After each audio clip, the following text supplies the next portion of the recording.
I figure the best way to present what I've learned in ESP 103 so far and how it'll help me achieve my goals is to explain how I'm implementing them right now.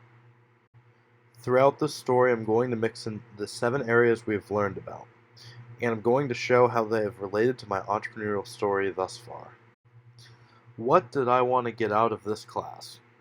Well, the answer is easy. I want to start a business. About 2 weeks into the course, I decided it was time to take action and actually go for it. So to start this story properly, we have to go back a little bit. So at the time, I'm a hockey player. I'm living in Sioux Falls, South Dakota for my senior year of high school. I also have mono.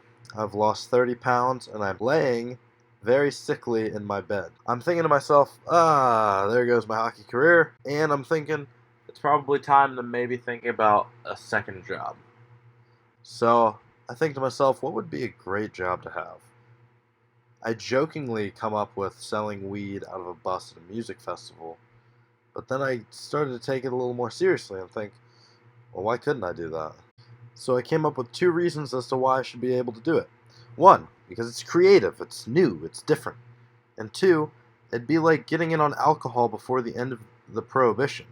It seems ridiculous almost not to do it. So fast forward a little bit to the Make It Miami weekend at Miami 2019. I visit the school, visit a buddy of mine, and I just fall in love. At this time, I wasn't sure if I was going to go to school, go to college the next year, or continue trying to play hockey and play juniors, but at that moment I decided that it was time to pursue school. Around that time, I stumbled upon a YouTube video, and it was Charlie Day giving a commencement speech to Merrimack University. He said at one point that he has a half-baked philosophy that having a plan B can muddy up your plan A. And I really took this to heart. Fast forward a little bit more. I now go to Miami University, and it's time for me to apply to the entrepreneurship program. They tell me I need to bring in a deliverable, and this is when I first decide to put the cannabis into writing. Up until this point, I'd only ever made a couple of design buses, but nothing really tangible. This deliverable included an introduction section, a disclaimer section, it had business ideas, small descriptions, a couple of mock-ups of buses, and a mock-up of a future dispensary that I would like to own. So I went to present, and I got denied, kind of. They told me I didn't have the credits yet, but to apply again in the spring, which is what I plan on doing. The big thing I learned throughout this process of coming up with the deliverable is that it's going to be a very ambiguous process, very vague. There's nobody that's going to hold my hand and show me how to create this business because nothing like this has been done before. After creating the deliverable, my interest really grew in starting this company. I figured there had to be more I could be doing. So I followed my curiosity and I started doing research into a business plan. I found an online business template and I started filling it out section by section. But I knew I'd eventually have to start bringing people in. And this is when it became time to build the team. First, we had my roommate, co-founder, and partner, Nate Andrade, whose formal title is co-founder/CFO. Secondly, we have Jacob Watts, one of my childhood best friends, and mainly an idea bouncer, whose formal title is marketing consultant and business analyst. Next, we have Zach Levine, who is my cousin and also a student at LMU.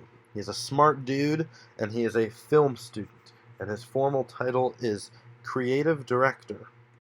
Fourthly, we have Ethan Robbins, who is my ex-roommate from when I lived in Sioux Falls. He is currently a student at Arizona State University, and his formal title is Marketing Director.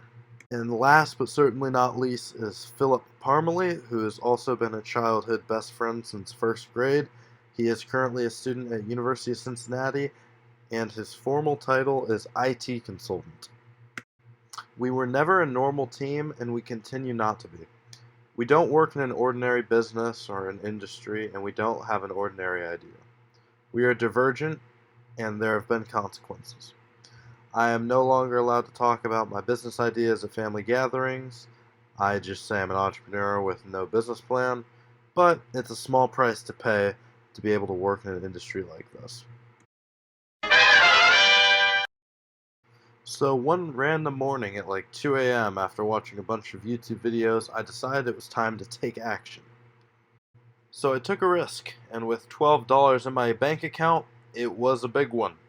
I created a website using Shopify, and with my 14-day free trial, I was off.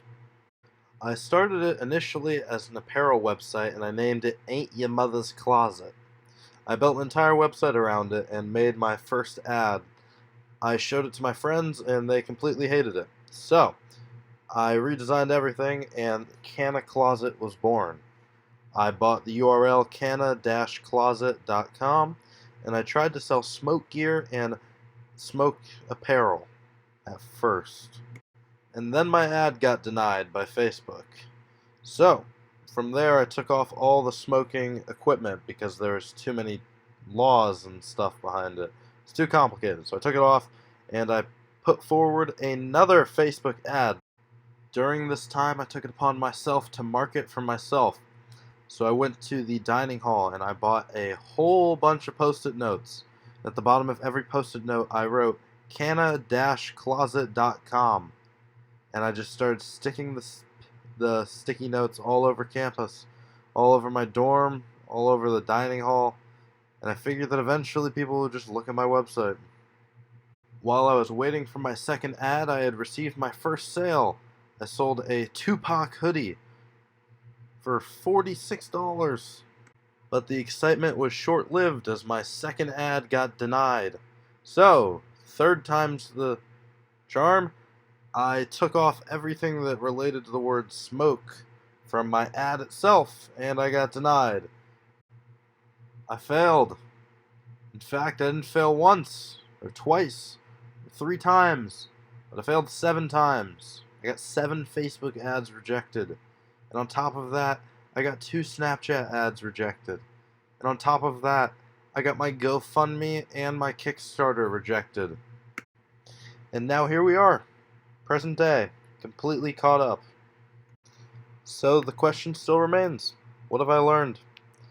When I first decided I wanted to be an entrepreneur, I kind of just thought I was going to come up with a business plan and it would be easy, and I would just sort of go with the flow until I was the Steve Jobs of weed.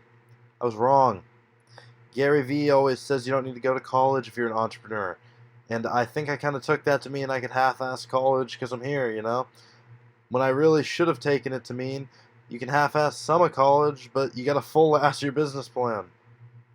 So here we are, all cut up, present day, and the problems still remain. I've had all of my ads denied, I have no money in my bank account, and soon the memberships are going to catch up with me. So really, what have I learned? The answer is resilience. I might be adless and broke, and I might have the inevitable debt approaching, but I will not give up, because even if I have to cover this entire campus with post-it notes, I know there is no other career path that I would rather be on, and there is no other dream I would rather chase.